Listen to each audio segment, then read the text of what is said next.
Good morning. আজকে 2nd November 2025, কোপেনহেগেনে আমাদের শেষ দিন।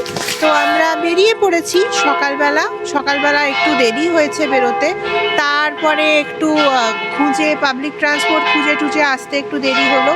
তো যাই হোক, আমাদের আজকে প্রথম যেখানে আমরা এসেছি সেটা হচ্ছে ফ্রেডরিক্স চার্চ। এটাকে মার্বেল চার্চও বলা হয়। এটার কাইন্ড অফ আর্কিটেকচার জন্য।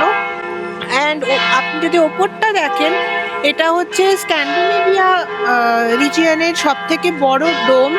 এই যে চার্চের যে ডোমটা রয়েছে, এটা 31 মিটারের মতো এটা ছড়িয়ে রয়েছে। 31 মিটার হচ্ছে এটা স্ফিয়ার। আর খুব সুন্দর ঘন্টা বাজছে, যদি শুনতে পাচ্ছেন ভিডিওতে। আর এটা অনেকক্ষণ ধরে বাজছে। আমরা লাস্ট 5 মিনিট এখানে এসেছি, ততক্ষণ ধরেই এটা বাজছে। তো চার্চটা খুব সুন্দর। আর আমরা অ্যাকচুয়ালি বেরিয়েছিলাম এখান থেকে যাব অ্যামেলিয়ানবার্গ প্যালেস, কিন্তু স্টেশন থেকে বেরোনোর পরেই এই চার্চটা দেখতে পেয়ে গেলাম, যেটা আমাদের একটা চেকলিস্টে ছিলই। তো এটা দেখে নিলাম আগে, এরপরে এখান থেকে আমরা অ্যামেলিয়ানবার্গ প্যালেস যাব, যেটা মোটামুটি 5-6 মিনিট হাঁটা এখান থেকে। Good morning. আমি তো মুখ দেখাইনি আজকে এই মুখ দেখালাম।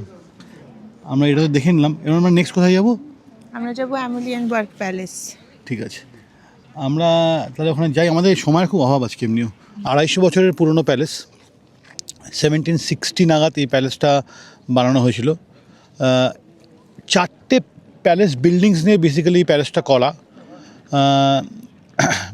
বেসিক্যালি এই ধরনের আর্টওয়ার্ক পুরো ইউরোপেই দেখা যায় ওই সময়, মিড 18th সেঞ্চুরিতে। এই ধরনের artwork architecture basically rococo architecture বলা হয়। লুই দি 15 আর্কিটেকচার বেসিক্যালি। ফ্রান্সেও প্রচুর দেখা যায় এরকম। 4টে বেসিক্যালি প্যালেস রয়েছে এখানে, 4টে রোকোকো আর্কিটেকচারের প্যালেস একটা কান্ট্রি আর্টকে ঘিরে। এটা প্রথমে ড্যানিশ রয়্যাল রেসিডেন্স জন্য ইউজ হয়েছিল প্রথমত।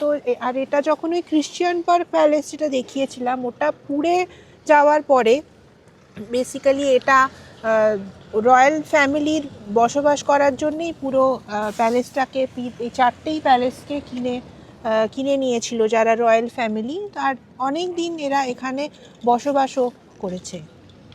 আমরা এখন ওই গেটটার মধ্যে দিয়ে ঢুকছি। আপনি দেখতে পাচ্ছেন রয়্যাল গার্ড ঘুরে বেড়াচ্ছে বন্দুক উঁচিয়ে। এখানে একজন, ওখানে একজন, দুটো রয়্যাল গার্ড ঘুরে বেড়াচ্ছে।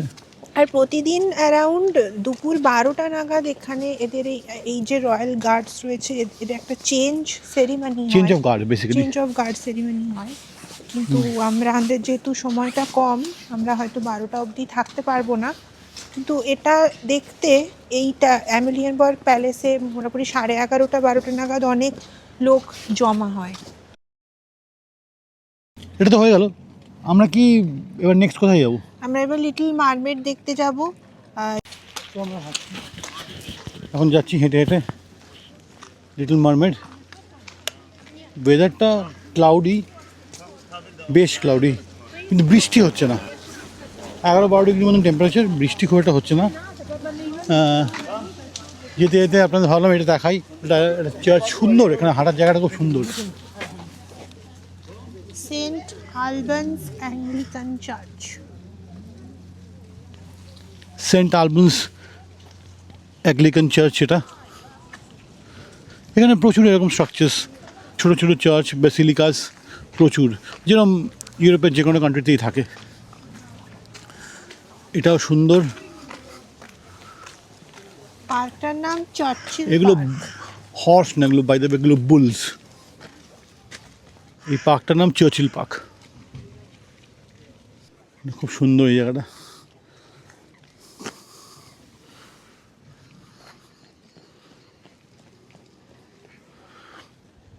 এরকম ছোটো ছোটো ব্রিজেস এখানে ভর্তি, কেন এটা বেসিক্যালি পোর্ট সিটি।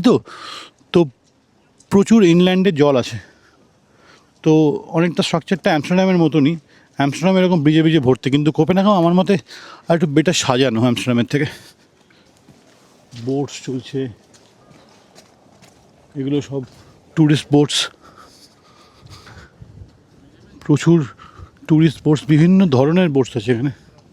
সো আপনি চাইলে প্রাইভেট বোটও হায়ার করতে পারেন, চাইলে নিজেও চালাতে পারেন যদি লাইসেন্স থাকে।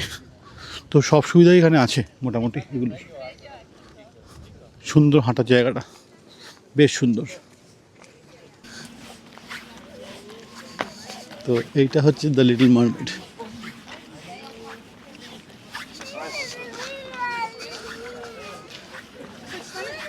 আর হিস্ট্রিটা হচ্ছে এই 1913 সালে করা হয়েছিল এটা, presented by Danish brewer Carl Jacobsen to the city of Copenhagen, inspired by Hans Christian Andersen's fairy tale of the same name. পেছনে একটা কিছু লাভ স্টোরি রয়েছে এইটার।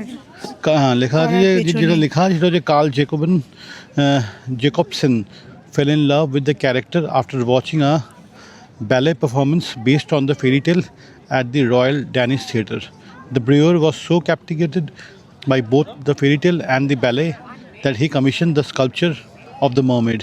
Ericsson's wife, Ellen Ericsson, posed for the statue. So basically এটা এরিকসনের ওয়াইফের basically ওরই portrait, মানে ওরই স্ট্যাচু। এটা লিটল মারমেড, ব্রোঞ্জের স্ট্যাচু। ব্রঞ্জের স্ট্যাচু।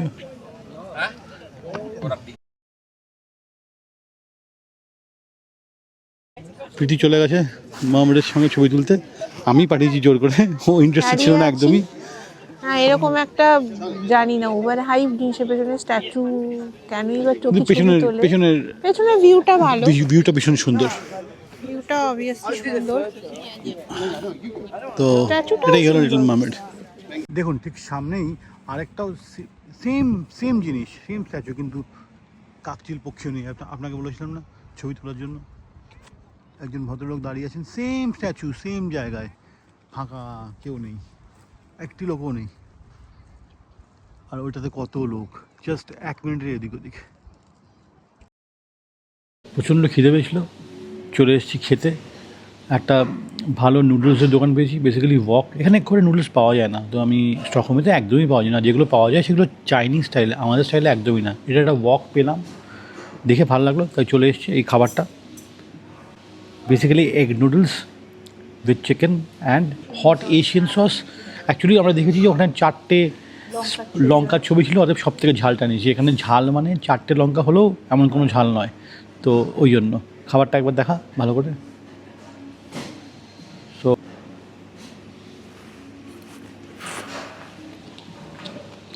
ভালো করে। তো আমরা এখন যাচ্ছি রাউন্ড টাওয়ার দেখতে। খাওয়া হয়ে গেল।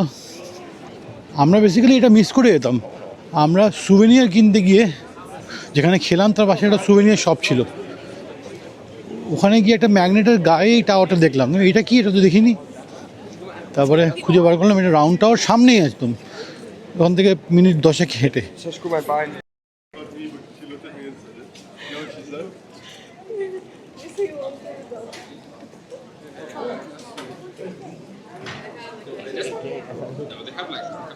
বেসিক্যালি এটা একটা চার্চ, কিন্তু চার্চের একটা অবজারভেটরি রয়েছে। এটা অনেক পুরনো, এর সব থেকে ওল্ড অবজারভেটরি, যেটা এখনও অপারেশনাল। উপর থেকে ভালো ভিউজ দেখা যাবে পুরো সিটি। কিন্তু আমরা ডিসাইড করলাম আমরা আজকে উঠছি না এটাতে, কেননা কালকে অলরেডি আমরা স্পাইরাল টাওয়ারে উঠে একটা কোপেনহেগেনের একটা ভিউ ওরকম পেয়েই গেছি। তো এখন আমরা রাউন্ড টাওয়ার থেকে বেরিয়ে এসে গ্র্যাবরডগেট টর্ক যাচ্ছি। টর্ক না টর্ফ নামটা খুবই কঠিন, ভাষায় যুক্তাক্ষর নেই, ঠিক আছে, কিন্তু এদের আবার কথার মধ্যে মানে লেটার্সগুলোর মধ্যে অনেক সময় যুক্তাক্ষরও আছে। এটা ইংলিশ নয়, এটা ড্যানিশ, কিন্তু অ্যালফাবেটসগুলো ইংলিশ অ্যালফাবেটস, মানে ল্যাটিন অ্যালফাবেটস বেসিক্যালি, যেখান থেকে ইংলিশও এসছে, কিন্তু লেখার ধরনটা অন্যরকম, হয়তো উচ্চারণ করতে খুব প্রবলেম হয় মাঝে মাঝে। এনিওয়েজ, তো আমরা এখন সেখানে যাচ্ছি, এসেই গেছি। এই যে নামটা, রেস্টুরেন্টস আছে, ক্যাফে আছে। নামটা বেশ কঠিন নাম, একটুখানি উচ্চারণ কথা। গ্র্যাবরডগেট হুস, যেরকম এখানে জায়গার নাম হয় রাদ হুসেট। তো হুস মানে হাউস বেসিক্যালি, মানে রেড হাউস বেসিক্যালি ওটা। আর এখন আপাতত আমরা যাচ্ছি ফ্রেডরিক্সবার্গ গার্ডেনে যাচ্ছি আমরা। ওটা একটা ডেস্টিনেশন ছিল, সেটা বাকি আছে, সেটা একটু দূরে, ওটা এখন করে নিচ্ছি। তো আমরা এখন বাস স্ট্যান্ডে আছি, বাসের জন্য ওয়েট করছি। আমার 31 এই ইয়েলো কালারের বাসটা যেটা আসছে এখন। এখানে দেখুন এটা ফুটপাথ, এই মাঝখানে এটা কিন্তু সাইকেল লেন, এইটা আবার এখানে বাসের লেন। তো এইভাবে ভাগ করা, কারণ এখানে প্রচুর সাইকেল চলে। আমরা এখন ফ্রেডরিক্স গার্ডেনে, খুব সুন্দর একটা পার্ক, লোকজন এখানে হাঁটছে।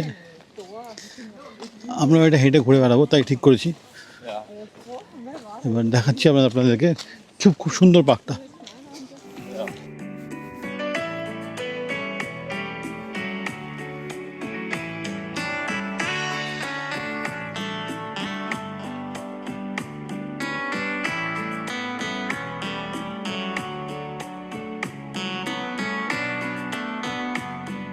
এখানে খানিকক্ষণ টাইম কাটানোর পর আমরা বেরিয়ে মেন সিটিতে আবার এলাম। কিছু আমাদের সুভেনিয়ার এইসব টুকটাক কেনাকাটা করার ছিল, তো সে এসেছি বাইসাইকেল লেনটা দেখতে।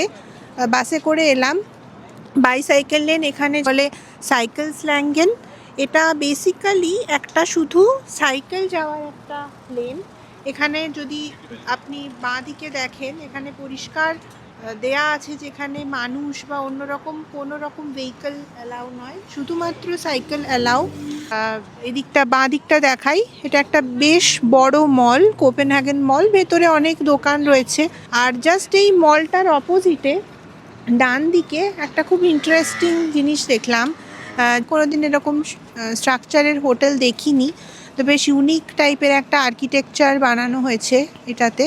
ওইদিকে সাইকেল লেনটা দেখালাম পেছনে আছে, ওটাই এসে আলটিমেটলি এই ব্রিজে কানেক্ট করছে। ব্রিজটা খুব সুন্দর, লাইট দেওয়া। একদিকে এই দিকটাতে মানুষ হেঁটে যাচ্ছে, আর এই যে লাইট দেওয়া যে দিকটা, ওদিকটাতে সাইকেল রয়েছে। এদিকে ওয়াটার ফ্রন্ট, একটা ব্রিজের ওপর দাঁড়িয়ে আছি। ব্রিক ব্রন নাম ব্রিজটার।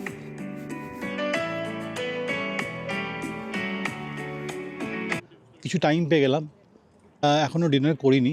এখন এখানে মোটামুটি 6টা বাজে, আর 1 ঘন্টা পর ডিনার করবো, তারপর ট্রেন ধরে ব্যাক। তো আমরা ভাবলাম কোথায় আর বসি, মল টলে ভালো লাগছিল না। So we chose to sit near the canal. এটা হচ্ছে পেছনে যে ক্যানালটা দেখছেন, এটা হচ্ছে ব্রিজ ক্যানাল। খুব শান্ত এরিয়া। প্রীতি যেটা আগে বলছিল ওই সাইকেল ব্রিজটা, ওটা হচ্ছে ওইটা। ওই সাইকেল ব্রিজটা দূরে আপনারা যদি দেখতে পারেন, জানি না দেখতে পাচ্ছেন কি না, ওটা সাইকেল ব্রিজটা, এটা ক্যানালের ওপর দিয়েই যায়। তো আমরা এখানে কিছুক্ষণ রিল্যাক্স করে নিই। ক্যানালটার অনেক সিগনিফিকেন্স আছে, এগুলো সব ব্যাক ওয়াটার ক্যানাল বেসিক্যালি। এই ক্যানালটা ফাইনালি গিয়ে মিট করবে বল্টিক সিকে, আর ওটা গিয়ে আলটিমেটলি মিট করবে নর্থ সিকে। So it's a part of the bigger water chain. খুব শান্ত ক্যানাল, এখানে তো খুব শান্ত। নর্থ সি একদমই শান্ত না, কিন্তু ক্যানালটা এখানে খুব শান্ত। কালকে সোমবার, কাল থেকে অফিস শুরু, আবার সেই লাইফ, সেই এক অফিস যাওয়া, কাজ করা, অফিস থেকে ফেরা, সেই এক জিনিস শুরু। তার আগে একটা এরকম ইভিনিং কিন্তু সত্যি রিচার্জ হতে প্রচণ্ড সাহায্য করে। চলে এসেছি আমরা কোপেনহেগেন সেন্ট্রাল স্টেশনে। আমাদের ট্রেনটা 9:14, এখন বাজে হচ্ছে 9:01। তো এখন এর আগের ট্রেনটা সে দাঁড়িয়ে আছে, আগের ট্রেনটা নাইট শপিংয়ের। এই যে ট্রেনটা সামনে আপনারা দেখতে পাচ্ছেন দাঁড়িয়ে আছে, এটা চলে গেলে নেক্সট আমাদের ট্রেন আসবে 9:14। এখান থেকে 40 মিনিটের সফর মালমো বলে একটা স্টেশনে, যেটা সুইডেনে বেসিক্যালি। তো মালমোতে গিয়ে আমাদের আবার মোটামুটি আধ ঘন্টা ওয়েটিং। তারপর মালমো থেকে ওভারনাইট ট্রেন টু স্টকহোম, ওটা স্লিপার ট্রেন। তো এইটা আসুক, মালমো পৌঁছোই, স্লিপার ট্রেনে উঠে আপনাদের দেখানোর চেষ্টা করব এখানকার স্লিপার ট্রেন কীরকম হয়। এই যে আমাদের ট্রেনটা ঢুকলো, এবার আমরা এখানে উঠে যাব, আর মালমোতে গিয়ে ট্রাই করবো আরেকবার যোগাযোগ করা আপনাদের সঙ্গে। আমরা মালমো পৌঁছে গেছি। মালমো শহরটা বেশ বড়, মানে দেখে তো বেশ বড়, আমি এত বড় এক্সপেক্ট করিনি। আমি ভেবেছিলাম ছোটো, বেশ বড়। এই আমাদের ট্রেন ঢুকলো মালমোতে। এবার এখান থেকে এই ট্রেনটা স্ট্রেট টু স্টকহোম। সকাল 5:50 নাগাদ পৌঁছবে স্টকহোমে। এটা আমাদের কম্পার্টমেন্ট 8, আমরা এখানে উঠবো এখন। এই খুললো, আমরা উঠছি এবার। উঠ।